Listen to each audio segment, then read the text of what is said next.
आज की तिथि 21 अक्टूबर मंगलवार, वो दिन जब ब्रह्मांड की ऊर्जा अपने सबसे रहस्यमयी रूप में होती है। स्वाति नक्षत्र का प्रभाव, अमावस्या की छाया और विषुकुंभ योग का संगम। यह कोई सामान्य योग नहीं, यह एक ऐसा क्षण है जब भाग्य पलटने की शक्ति खुली हवा में तैरती है। कहा जाता है ऐसे दिनों में जो साधक सही कर्म, सही मंत्र और सही विधि से उपाय करता है, वो अपनी किस्मत की दिशा खुद तय करता है। उसकी रुकावटें खुद पीछे हटती है और ब्रह्मांड उसके पक्ष में खड़ा हो जाता है। लेकिन सावधान रहना, यह शक्ति उतनी ही वरदान जैसी है जितनी अभिशाप बन सकती है, क्योंकि यह वह समय है जब आपकी सोच, आपकी नियत और आपकी आस्था तीनों की परीक्षा होती है। गुरु जी कहते हैं, अमावस्या की रातें सिर्फ अंधकार नहीं लाती, कई बार यही अंधकार सबसे बड़ी रोशनी का द्वार खोल देता है। तो अगर तुम्हारे जीवन में अभी भी संघर्ष है, रुकावट है, धन नहीं ठहरता या बार बार हार मिलती है, तो आज का यह दिन तुम्हारे लिए संदेश है, क्योंकि यह वही क्षण है जब दुर्भाग्य टूटता है और सौभाग्य जागता है। तुम्हें बस एक काम करना है, अंत तक इस वीडियो को ध्यान से सुनना है, क्योंकि आगे जो उपाय बताया जाएगा वो तुम्हारी किस्मत को बदलने वाला उपाय है। तो तैयार हो जाओ, क्योंकि 21 अक्टूबर का यह संयोग तुम्हें या तो ऊपर उठाएगा या सदा के लिए वहीं रोक देगा जहां तुम आज खड़े हो। तो फैसला अब तुम्हारा है। गुरु जी कहते हैं, साधना की शक्ति सामग्री में नहीं, बल्कि उस सामग्री में समाई ऊर्जा को जागृत करने में होती है।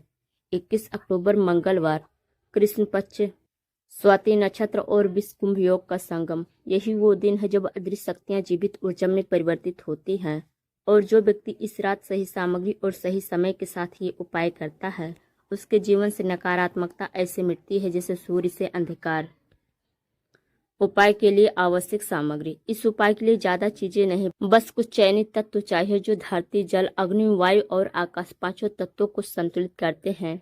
काला तिल, ये अंधकार को शुद्ध करने वाला तत्व है। गुरु जी कहते हैं, जिस घर में काला तिल जलता है वहां नकारात्मक शक्तियां प्रवेश नहीं करती। यह तिल पापों की शांति और धन स्थिरता दोनों के लिए सर्वोत्तम है। पीला कपड़ा, लक्ष्मी तत्व को आकर्षित करने वाला रंग। जब ये कपड़ा काले तिल के साथ प्रयोग होता है तब ऋण मोचन और धन सिद्धि दोनों का योग बनता है। एक छोटा दीपक, मिट्टी का दीपक इस उपाय की आत्मा है। ये प्रतीक है अंधकार में भी प्रकाश संभव है। सरसों का तेल, तेल का प्रयोग न केवल दीप जलाने के लिए बल्कि नकारात्मक ऊर्जा को पिघलाने के लिए होता है। 7 कौड़ियाँ, यह समुद्र तत्व का प्रतीक है, समृद्धि, वैभव और लक्ष्मी का संकेत। इसे दीपक के पास रखा जाता है ताकि धन की धारा बनी रहे। एक लौंग और एक कपूर, लौंग से ऊर्जा जागृत होती है और कपूर से वातावरण पवित्र होता है। यह संयोजन घर की हर भारी ऊर्जा को काट देता है। गंगा जल या शुद्ध जल, उपाय से पहले और बाद में स्थान शुद्ध करने के लिए। गुरु जी कहते हैं, जहाँ जल छिड़का जाता है वहाँ देवता बसते हैं। थोड़ा सा गुड़ और चावल, देव तत्व के प्रसन्न करने के लिए, ताकि उपाय केवल भौतिक नहीं आध्यात्मिक फल भी दे। एक सिक्का, ये अस्थायित्व का प्रतीक है, जो धन आता है वह रुकता भी रहे। इसके लिए इस सिक्के को विशेष स्थान पर रखा जाता है। सही स्थान चुनते समय दिशा से ज्यादा ऊर्जा को महसूस करो। गुरु जी कहते हैं, यह उपाय घर के पूर्व या उत्तर दिशा में किया जाए तो सर्वश्रेष्ठ रहता है। पूर्व दिशा सूर्य की, उत्तर दिशा कुबेर की, धन और शक्ति दोनों की ऊर्जा। जिस जगह पर दीपक रखा जाए वहां पहले से गंगा जल लेकर स्थान को शुद्ध करें। जगह शांत और एकांत होनी चाहिए। फिर भी फोन, बातचीत या हंसी मजाक उस क्षण में नहीं होना चाहिए, क्योंकि ब्रह्मांड के साथ संवाद में शोर नहीं, मौन ही शक्ति है। यदि घर में मंदिर है तो मंदिर में बाईं ओर दीपक रखें, अगर नहीं तो घर के मुख्य द्वार के अंदर की ओर, क्योंकि यही वह बिंदु है जहां बाहरी ऊर्जा प्रवेश करती है। सही समय 21 अक्टूबर की रात सूर्यास्त के बाद से लेकर रात्रि 11:45 के बीच, यही मुख्य काल है। गुरुजी कहते हैं, जब अमावस्या की चंद्र छाया धरती को छूती है और वायु स्थिर हो जाती है, यही वह पल है, इच्छा बोई जाती है। उपाय के लिए सर्वोत्तम मुहूर्त शाम 6:15 से लेकर 7:15 के बीच प्रारंभ सबसे श्रेष्ठ माना गया है। दूसरा विकल्प है रात 9:15 से लेकर 10:30 के बीच भी कर सकते हैं, क्योंकि उस समय विषुकुंभ योग अपनी चरम शक्ति पर होता है। गुरु जी कहते हैं, समय कोई बंधन नहीं, बस नियत शुद्ध होनी चाहिए। उपाय करने से पहले कुछ क्षण अपनी आंखें बंद करें, अपने चारों ओर की हवा को महसूस करें। जब हवा थोड़ी भारी लगे मतलब ऊर्जा सक्रिय है, वही समय सबसे प्रभावशाली है। अब सब कुछ तैयार है, स्थान, समय और सामग्री। तो आगे हम आपको बताएंगे कैसे करना है वो रहस्यमय उपाय जो इस रात आपका भाग्य पलट सकता है। गुरुजी कहते हैं जब तुम अंधकार में दीप जलाते हो तो सिर्फ रोशनी नहीं अपनी नियति को भी परिचालित करते हो। तो चलिए विधि शुरू करते हैं। चरण 1, स्थान शुद्धिकरण। सूर्यास्त के बाद जब आकाश पूरी तरह नीला काला हो जाए उसी समय अपनी चुनी हुई जगह पर गंगा जल छिड़कें। अब अपने हाथ जोड़कर धीमे स्वर में कहें, ओम अपवित्रः पवित्रो व सर्वस्थाम गतोपति वा यह अस्मेरत पुंडरी का सा बाह्य भयंतरा शुचिः। अब 3 बार गहरी सांस लें और अपने मन में ये संकल्प करें, आज मैं अपने जीवन से हर नकारात्मकता, हर दुर्भाग्य को समाप्त कर समृद्धि और स्थायित्व का स्वागत करता हूँ। यहाँ से वातावरण बदलने लगता है, हवा में थोड़ी स्थिर होगी, मन शांत होगा। यही संकेत है कि अब स्थान सिद्ध हो चुका है। चरण 2, दीपक की स्थापना। मिट्टी का दीपक लें, उसमें सरसों का तेल भरें, उसमें चारों दिशाओं की ओर एक एक बत्ती रखें। यह प्रतीक है 4 तत्वों की जागृति का। फिर उसके केंद्र में काला तिल डालें। जब यह तेल गिरता है तो समझो कि वह आपके पिछले कर्मों की राख को शुद्ध कर रहा है। गुरु जी कहते हैं काला तिल जब जलता है तो न केवल पाप जलते हैं बल्कि वे अवसर जगाते हैं जो अब तक सोए थे। अब दीपक को पीले कपड़े पर रखें क्योंकि यह लक्ष्मी ऊर्जा को आकर्षित करता है। दीपक के दाहिनी ओर 7 कौड़ियां रखें, बाईं ओर 1 सिक्का और सामने लौंग व कपूर। अब ये पूरा क्षेत्र धन चक्र कहलाता है जहाँ ऊर्जा घूमना शुरू करती है। चरण 3, ऊर्जा जागरण मंत्र। अब दीपक के सामने बैठे, आंखें बंद करें, गहरी सांस लें और अपने भीतर का कंपन महसूस करें। फिर 21 बार यह मंत्र बोले, ओम ह्रीम श्रीम क्लीम महालक्ष्मी नमः। हर बार जब आप श्री बोलेंगे मन में कोई इच्छा हो तो उसी क्षण सोचें क्योंकि ब्रह्मांड उस तरंग को उसी पल पकड़ लेता है। चरण 4, धन प्रवाह साधना। अब अपने दोनों हाथ दीपक के पास लाएं, हथेलियां गर्म करें और धीरे से बोलें, हे दिव्य शक्तियों, जैसे यह दीपक स्थिर जल रहा है वैसे ही मेरे जीवन में धन, शांति और सफलता स्थिर रहे।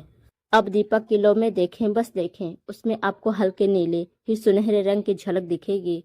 वह संकेत है कि आपकी ऊर्जा जुड़ चुकी है। अब कपूर और लौंग जलाएं और उसकी सुगंध चारों ओर फैलने दें।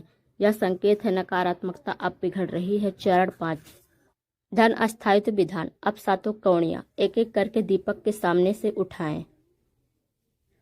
हर बार यह बोलते हुए रखें, ओम कुबेराय नमः। आखिरी कौड़ी उठाते समय मन में यह संकल्प करें, यह धन अब मेरे घर में आएगा और रुकेगा भी।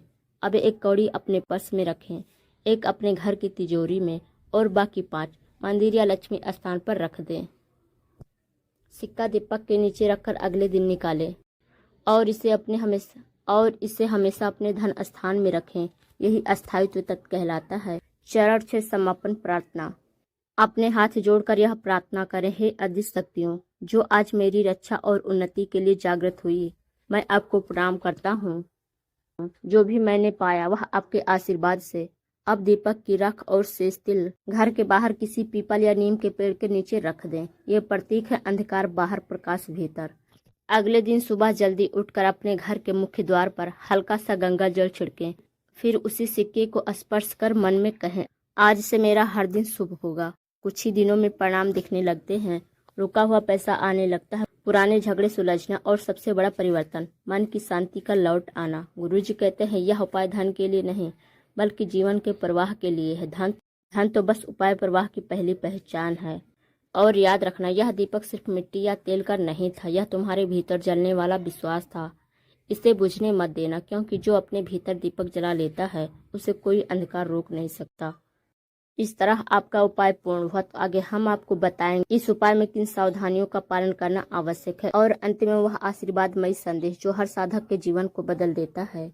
गुरुजी कहते हैं जब हर शक्ति जगाई जाती है तो वह वरदान बन जाती है, पर अगर अनादर हुआ तो वही शक्ति विनाश भी बन जाती है। इसलिए इस उपाय को करने से पहले और बाद में कुछ बातें आत्मा में उतार लेना जरूरी है। यही वे सावधानियां हैं जो इस उपाय को सुरक्षित, सिद्ध और सफल बनाती हैं। नीत और नियत पवित्र रखें। यदि उपाय केवल किसी को नीचा दिखाने, बदला लेने या हानि पहुंचाने के लिए किया गया तो विषकुंभ योग की ऊर्जा उल्टी होकर उसी साधक को प्रभावित करती है। यह शक्ति पवित्र उद्देश्य के लिए ही जागृत करनी चाहिए। दीपक को बीच में ना छोड़ें, जब तक दीपक जलता रहे उस स्थान को ना छोड़ें। बीच में उठना या हंसना बोलना ऊर्जा चक्र को तोड़ देता है। दीपक शांत हो जाए तभी समापन करें। उपाय के दौरान किसी से बात ना करें। उस समय आपका मन ब्रह्मांड से संवाद में होता है कि किसी की आवाज़ या ध्यान भटकाना उस कंपन को कमजोर कर देता है। दीपक किलो को बुझाएं नहीं। अगर दीपक अपने आप बुझ जाए तो उसे पुनः जलाएं नहीं। यह संकेत है कि ब्रह्मांड ने ऊर्जा को स्वीकार कर लिया है। अगले दिन 24 घंटे में किसी से बहस झगड़े या अपशब्द ना कहें। यह समय है आपकी आभा को स्थिर करने का होता है। यदि आप क्रोध में कुछ बोलते हैं तो वह ऊर्जा टूट जाती है। दीपक की राख और तिल को फेंकना नहीं, विसर्जन करना है। उसे किसी पवित्र वृक्ष जैसे पीपल या नीम के नीचे चुपचाप रख दें। यह प्रतीक है नकारात्मकता को पृथ्वी में लौटाने का। उपाय के बाद 3 दिन तक मांस, शराब, नकारात्मक संगति से दूर रहें। इससे ऊर्जा और तेज बनी रहती है। गुरु जी कहते हैं जब आत्मा शुद्ध हो तब संसार झुकता है। 21 अक्टूबर की यह रात समाप्ति होते ही अगली सुबह जब सूर्य की पहली किरण तुम्हारे घर पर पड़ेगी तो समझो एक नया अध्याय शुरू हो गया। गुरु जी कहते हैं फल धीरे धीरे नहीं आता, बस तुम्हारी समझ धीरे खुलती है। इस उपाय से न सिर्फ धन बल्कि मन की स्थिरता, आत्मविश्वास और तेजी लौट आती है। जो व्यक्ति इसे श्रद्धा से करता है उसके जीवन से अंधकार स्वतः हटने लगता है। आज तुमने सिर्फ दीपक नहीं जलाया, तुमने अपनी आत्मा में एक विश्वास जगाया है। वो विश्वास जो हर ताले की चाबी बनता है, जो हर निराशा को अवसर में बदल देता है। याद रखना, गुरु जी कहते हैं दीपक जलाओ तो उनका मतलब केवल अंधकार मिटाना नहीं था। उनका अर्थ है अपने भीतर के भय को जलाना। अब जब यह दीपक बुझ चुका है तो समझो अंधकार समाप्त और नियति का नया पृष्ठ खुल गया है। धीरे धीरे अपनी आंखें बंद करें और मन में कहें, मैं प्रकाश हूँ, मैं समृद्ध हूँ और अब मेरे जीवन में किसी कमी की जगह नहीं। सिर झुकाओ और अपने जीवन की हर घटना के प्रति कृतज्ञता व्यक्त करो, क्योंकि जब आभार आता है तभी आशीर्वाद अस्थायी होता है। गुरु जी कहते हैं यदि तुमने आज श्रद्धा से किया तो अब से ना कोई दुर्भाग्य तुम्हें छू सकेगा, ना कोई अंधकार तुम्हारा रास्ता रोक सकेगा। तुम्हारे भीतर का दीपक जल चुका है। हर अमावस्या नई आरंभ लाती है, लेकिन यह अमावस्या तुम्हारे जीवन का परिवर्तन बन जाए, यही आशीर्वाद है गुरु जी का।